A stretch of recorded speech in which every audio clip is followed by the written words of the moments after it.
Hi, what's up mga ka-hamster? Good day. Update tayo sa ating trico mami hamster.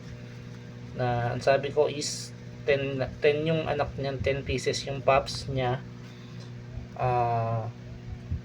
Bale 11 pieces pala yung pups niya. At ngayon, update 9 days na po yung mga pups mula nung nanganak siya. At hanggang ngayon is wala pa po siyang binabawas.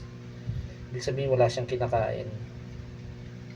Kasi nung unang breed ko dito kay Mami Hamster Trico, ang pups niya is 5. Tapos ang tinira niya 2 lang. Halos wala pang ilang araw kinain niya na kaagad. Ilang araw lang kinain niya na kaagad. Binawasan niya na agad.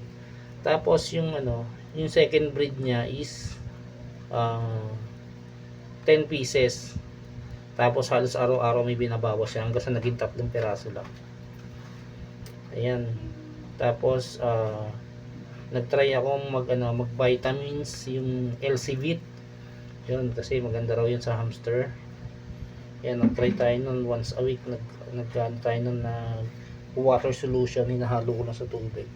Tapos ang tingin kong mas nakatulong talaga dyan is bukod sa malunggay, eto bumili tayo ng lactating pellet, Bimeg lactating pellet, pampagatas.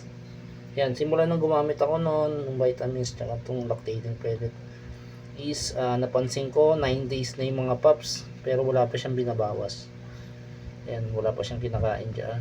Hindi naman siya nai-stress kasi pag isang beses ko lang siya binubuksan pag magpapakain lang ako. Tapos binibigay kong pagkain sa kanya is yung lactating pellet, tapos hinahaluan ko ng regular na feeds niya. Tapos twice or 3 times a week nagmamalunggay din siya para sigurado rin kasi maganda rin sa pagpapagatas. Yun, sa mga sa mga nakakaranas ng laging binabawasan o laging kinakain yung mga pups, siguro iwas stress lang. Tsaka try nyo rin to lactating pellet, baka sakali. Kasi parang yun yung observation ko kasi parang nasusustain niya na yung gatas para sa mga anak niya. Kasi nung tingin ko kaya siya nagbabawas kasi talaga hindi niya kayang buhayin ng sabay-sabay lahat ngayon maganda yung pagpapagatas niya kaya siguro wala siyang binabawas. Ayun, sana magtuloy-tuloy at yun lang yung update natin sa ating trico at hindi na siya i-istorbohin para hindi na siya masyadong ma-stress. Yun lang guys, salamat.